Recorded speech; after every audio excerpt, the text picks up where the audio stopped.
Previously on Alaskan Ram Travel Adventures, we were crossing the mighty Yukon River on our way to Dawson City in the Yukon Territory of Canada. It's a little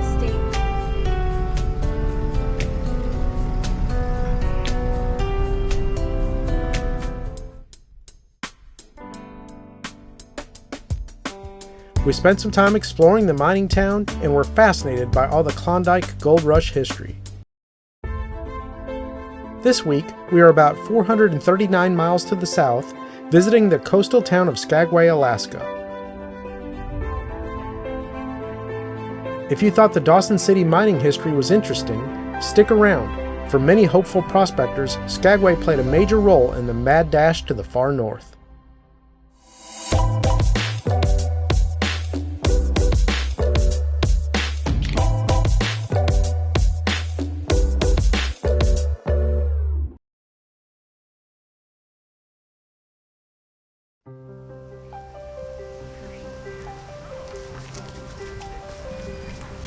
We are on our way to Skagway, and we have stopped here at what they call the Carcross Desert. You can see there's sand dunes and lots of sand around. It's pretty cool. Not what you expect to see here.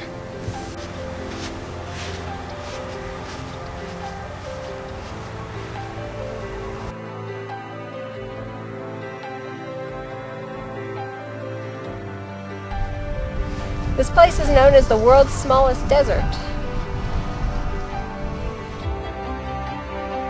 It's known as the world's smallest desert, but it really isn't a desert at all. Rather, it's a large sandy area left behind from a dried-up glacial lake.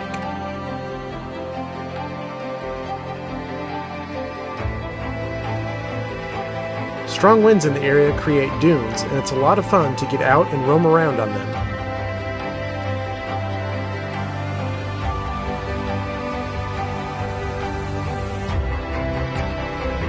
The drive down the South Klondike Highway to Skagway is absolutely gorgeous.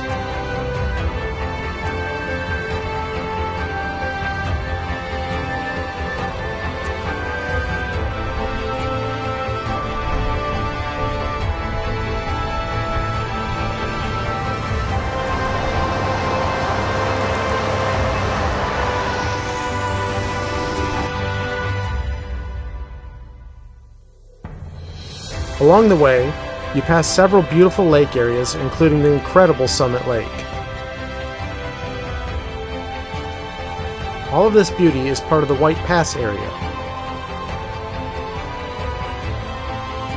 This is one of the famous routes of the Klondike Gold Rush Stampeders.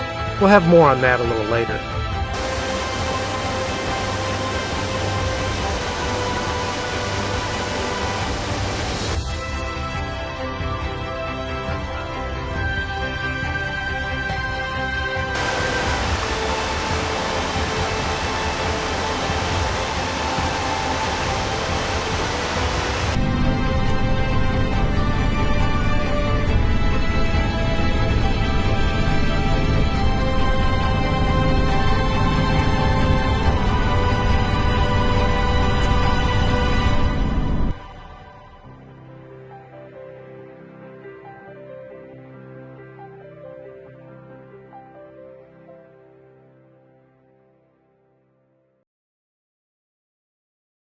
Skagway is a small coastal Alaskan town that is one of the main stops along the popular cruise ship routes through the Inside Passage. This is a very neat town to explore, but man does it get crowded. During our visit, a new set of cruise ships arrived daily, as many as 4 at a time. And when the cruise ships are here, the town gets absolutely flooded with thousands of people.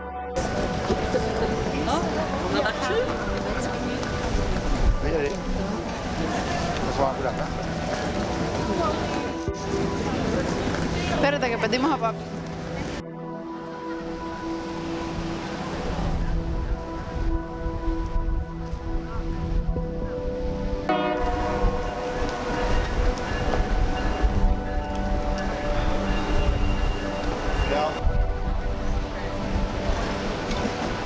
Skagway is also home to the Klondike Gold Rush National Historic Park.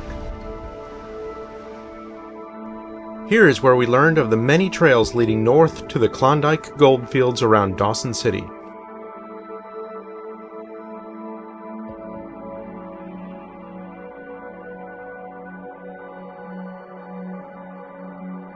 Between 1896 and 1899, there were an estimated 100,000 prospectors that flooded to the Klondike region.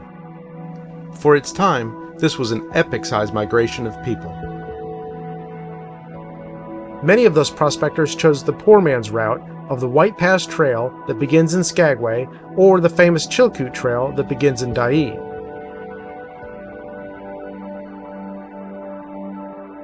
Only 9 miles to the west of Skagway was the town of Dyea. Boatloads of prospectors landed in Dyea to access the Chilkoot Trail. Almost overnight, 150 businesses sprang up in Dyea to support the miners, but the town collapsed about as quickly as it was built. The dwindling of the gold rush and the building of the railroad into Skagway helped to end the boom time in Dyea.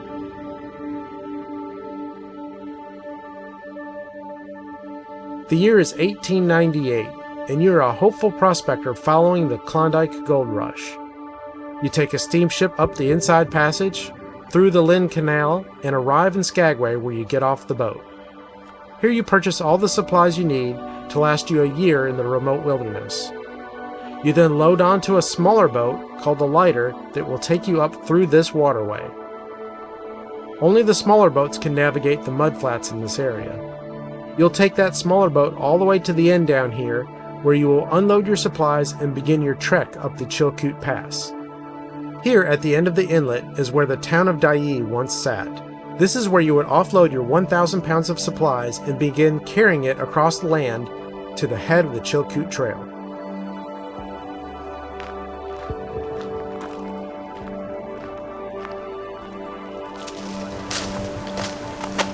So you've offloaded your 1,000 pounds of supplies up in Dyea from the lighter that you took to get here. You've carried them another probably half a mile to get to this point. This is the start of the Chilkoot Trail. You've got 33 miles that you have to carry your belongings, and up and over the mountain pass as well. It's a long trip. It's going to take you at least 30 trips back and forth to get your 1,000 pounds of supplies up and over the pass. Better get going.